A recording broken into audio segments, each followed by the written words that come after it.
Shalom, selamat pagi, salam jumpa lagi bersama saya di dalam saat renungan harian Toraja Gereja Toraja Jemaat Ebenezer Bekasi.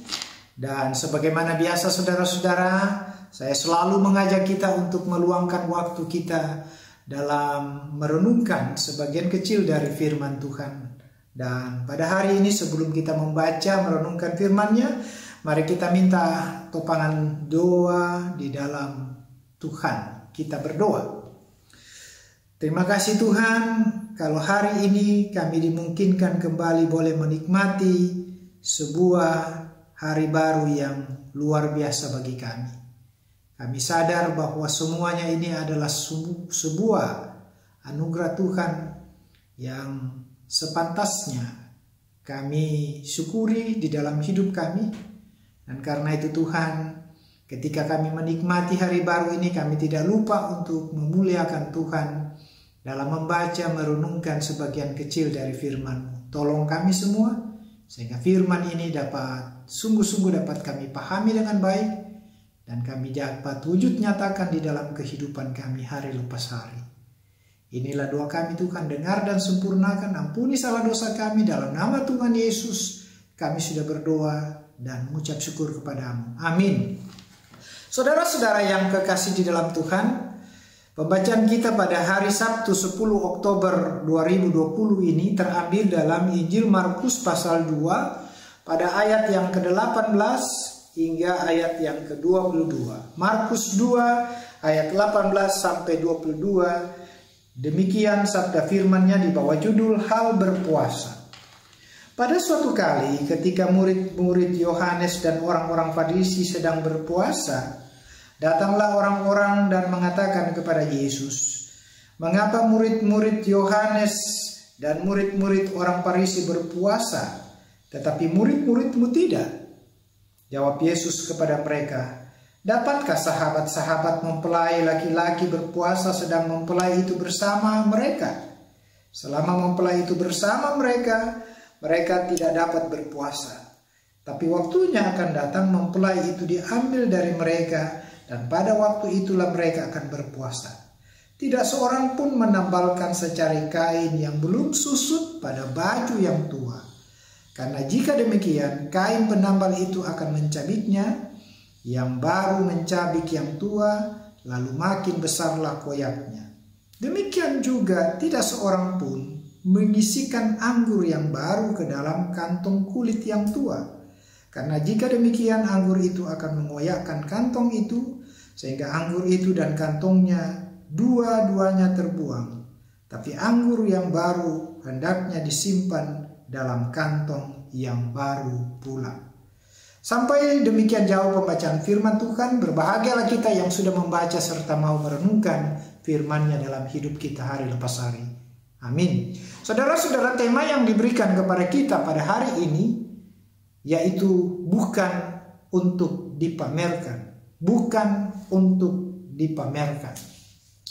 Bapak Ibu saudara-saudaraku yang kekasih di dalam Tuhan, menurut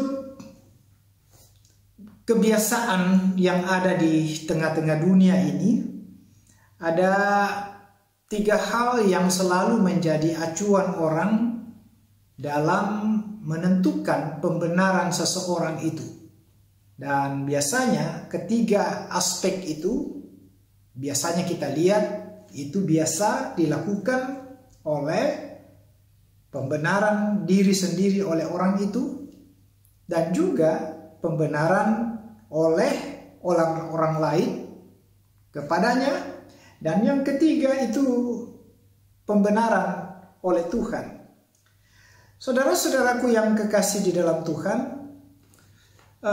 kita tahu bahwa salah satu ciri khas manusia itu adalah ingin diakui.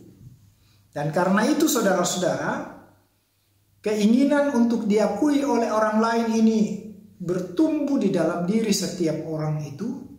Dan biasanya ketika itu dirasa sangat penting, maka orang berlomba-lomba untuk memamerkan sesuatu yang menurut dia adalah kelebihan yang pantas untuk ditampilkan, diperlihatkan kepada semua orang. Dan salahkah itu ketika kita melakukan seperti itu? Tentu tidak. Dalam artian bahwa ketika itu tidak mengedepankan sebuah kesombongan, keakuan, dan juga mencoba untuk memamerkan sesuatu yang sangat berlebihan, maka saya pikir tidak ada masalah. Tetapi ketika itu dilakukan untuk mencari sebuah kepujian ataupun mencari nama dan sebagainya, ini yang perlu kita sikapi. Saya pikir itulah yang salah.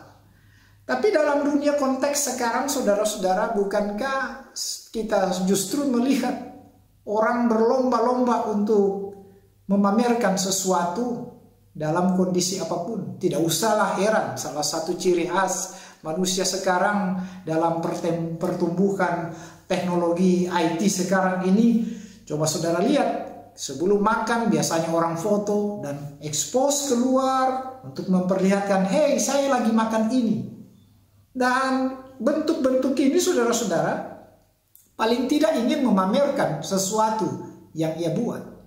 Nah, bagian firman Tuhan ini menceritakan tentang bagaimana ketika Yesus dan murid-muridnya dipertanyakan atau ditantang oleh sebuah pertanyaan oleh beberapa orang pada waktu itu mengenai mengapa murid-murid Yesus itu tidak berpuasa ketika para murid Yohanes dan orang Farisi pada waktu itu sedang berpuasa. Sedangkan murid-murid Yesus itu santai, tidak melakukan sebuah aktivitas puasa itu.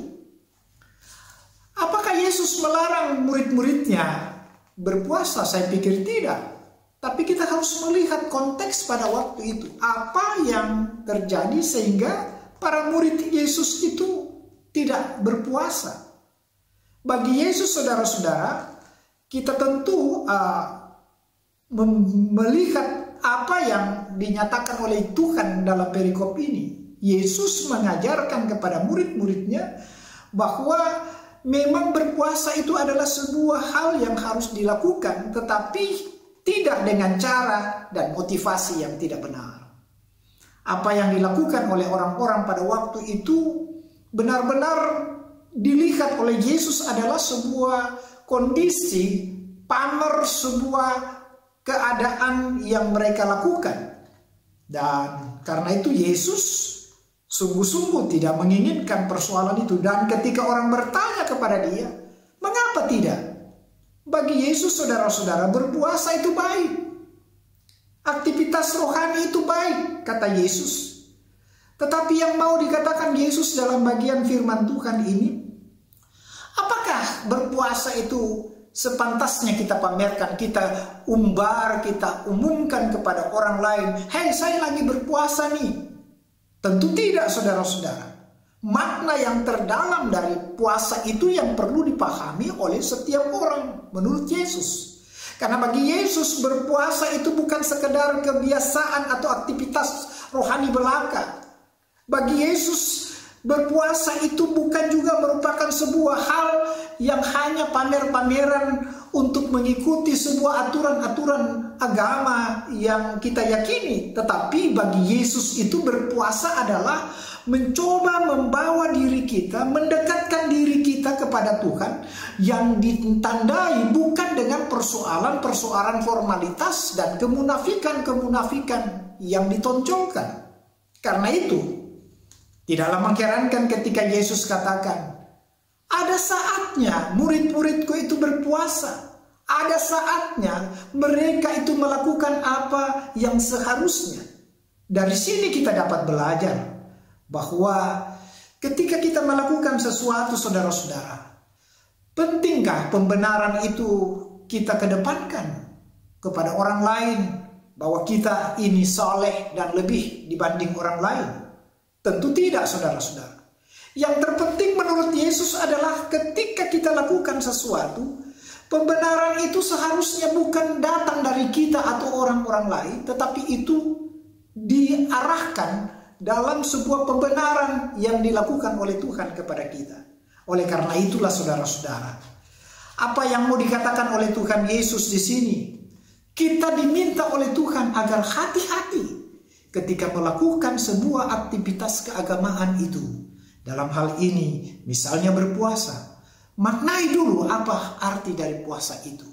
Sehingga puasa itu memberikan pengaruh yang besar bagi kita dan membawa sebuah hal yang positif bagi lingkungan kita.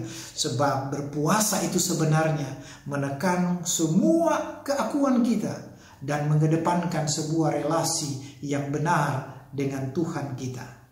Selamat melanjutkan aktivitasmu. Tuhan memberkati kita semua. Terpujilah Kristus. Haleluya. Amin. Saudara-saudara, mari kita angkat pujian dari Kidung Jemaat 54 ayat 1 dan 3. Tak kita menyerahkan.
Mari kita berdoa mengakhiri ibadah ini. Terima kasih Tuhan kalau kami boleh diingatkan oleh firman-Mu lagi. Agar kami tidak melakukan sebuah pamer kerohanian kami, pamer ke aktivitas kami. Kami diingatkan oleh Tuhan betapa pentingnya memaknai sebuah aktivitas itu di atas sebuah kepentingan kemuliaan Tuhan. Kami sadar Tuhan, seluruh apa yang kami buat sebenarnya itu untuk kemuliaan nama-Mu. Dan bukan untuk mencari sensasi, mencari nama, mencari pengaruh kepada orang lain sehingga kita mendapatkan sebuah pengagungan dari orang lain. Biarlah apa yang kami buat ini sungguh-sungguh memuliakan Tuhan, dan karena itu berkatilah kami senantiasa. Seluruh aktivitas kami hari ini dan seterusnya kami percayakan kepadamu. Kalau Tuhan sudah menjaga kami, membimbing kami beberapa waktu yang lalu, Tuhan juga yang terus kami andalkan untuk menuntun, mengarahkan kami dalam melanjutkan kehidupan kami. Karena itu berikan kami kekuatan, kesehatan yang prima Tuhan, dan biarlah kami tetap menikmati segala yang terbaik dari Tuhan. Khususnya, pulihkanlah kalau kami sakit, dan jauhkanlah kami dari segala macam bara bahaya gangguan penyakit, teristimewa corona yang sementara Tuhan lagi mencemaskan kami semua dan dunia tentang sebuah perkembangannya. Inilah doa kami Tuhan, dengar dan sempurnakan. Ampuni salah dosa kami. Dalam nama Tuhan Yesus kami sudah berdoa dan mengucap syukur. Amin.